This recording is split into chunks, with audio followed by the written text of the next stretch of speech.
So, was Genshin Impact 6.0 actually worth coming back for? Because honestly, after being away for almost 9 months, I didn't think anything could pull me back in.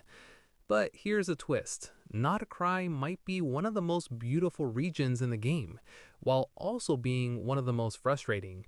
Let me explain.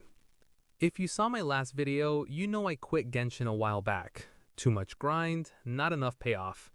Since then, I've only touched the game for the story and lore, but I promised I'd come back when Nod Krai dropped, especially since the devs said they were making bigger changes to how the story is told. And now that I've played Acts 1 and 2 of version 6.0, I've got a lot of thoughts. Some things were genuinely amazing, others not so much. So let's break it down. Story, exploration, and characters.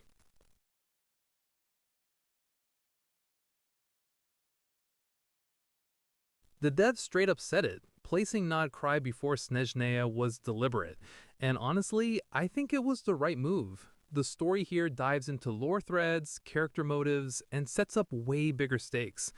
Act 1 started slow, fewer cutscenes, a little stretched in the middle, but it sprinkled in some strong lore beats. Act 2 went the opposite way, cutscene heavy, cinematic, and packed with reveals. Sometimes too packed, especially with the murder mystery dragging things down a bit. But man, when it hit hard. Jehoda and Sandroni had some of the best voice work in the game, and Columbina, floaty, eerie, and kind of hilarious at the same time.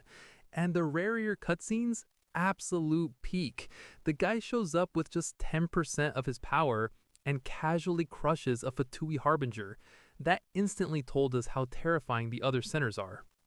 And yes, the Traveler finally has more lines. It actually felt like Aether and Lumine were real characters on a journey, not just silent placeholders we follow around. I just wish the inner monologues had been voiced too.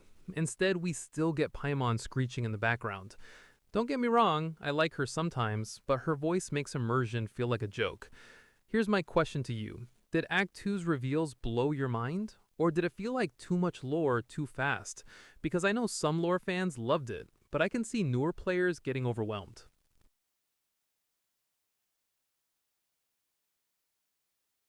Now let's talk Nod Krai itself. First impression? Gorgeous. Hisi Island especially looks magical. The snow, ruins, and moonlit vibe is pure eye candy. Each island feels unique too. Towns, forests, frozen wastelands. It's way less copy-paste than some past regions. The new exploration perks like meeting points are a nice touch. They give you rewards and upgrades that actually make exploring worth your time. The music? Classic Genshin. Stunning, immersive, and fits perfectly with the scenery.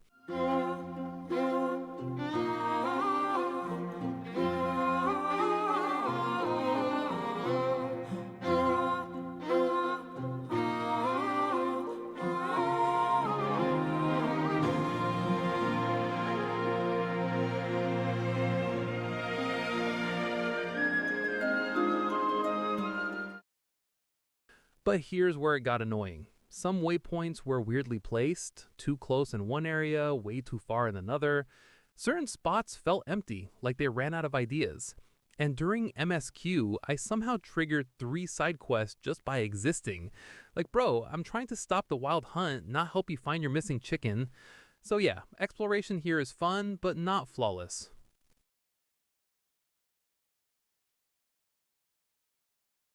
The characters in Not Cry nail the theme.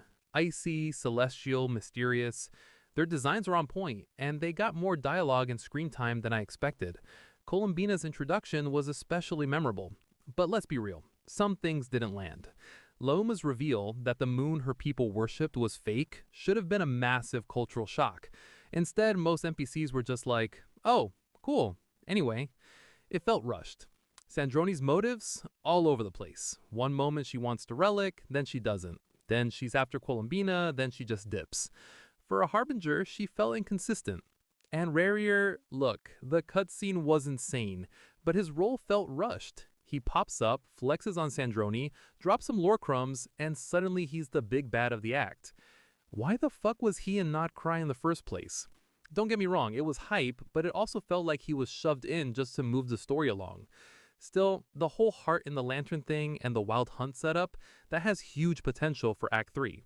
So, what do you guys think? Did these character arcs feel satisfying, or do you agree they left more questions than answers?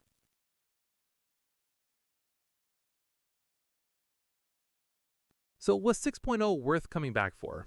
For me, yeah, it was. The story had highs and lows, exploration was beautiful but sometimes clunky, and the characters were fascinating but inconsistent.